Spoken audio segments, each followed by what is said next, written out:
So for those of people who don't know, who is Krampus and what is this legend? Yeah, Krampus is this legendary folkloric Austrian, I think,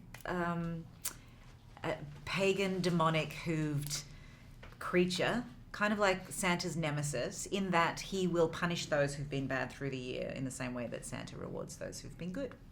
So what can audiences expect? It looks part funny, part scary. All of the above. That's what I love about it. I think it's completely original and tonally, it's funny, and it has this kind of dry, acerbic wit to it, and then it slides into something very different, and it is very scary, but not in an overwhelming way. I can't live with the horror film kind of images in my head when I'm trying to go to bed at night, and this still kind of has a sense of humor, which I love.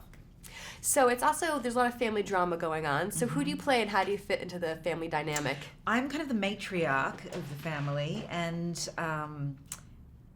these are people who are so lost in their own worlds and they're not connecting. And I think what my character is trying to do in her very anal, perfectionist, forceful way is make everyone come together, and she fails dismally.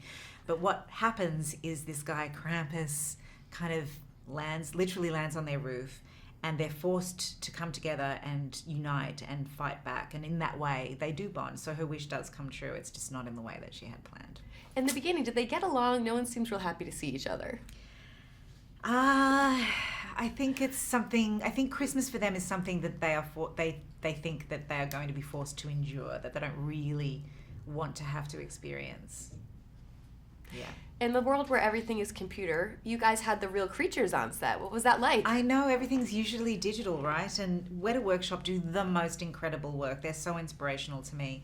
And Mike Dougherty was very clever because he didn't allow us to see the creatures until we were actually standing opposite them in a scene. And I think that really helped imbue a kind of real sense of, what is happening? They were slimy and scary, and some of them had really active tongues, and they were fun, and it was really wonderful working with that element, Yeah, for a change, you're not acting like with a ball and a stick. Yeah, I have done that, but that was when I was acting with myself. Actually, I've never done a movie like this. This is why I was excited to do it.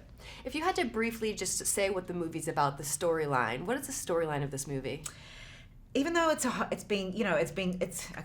even though it's a funny horror film, it's actually got a beautiful message at the heart of it. It's about a family who aren't connecting, learning to appreciate each other.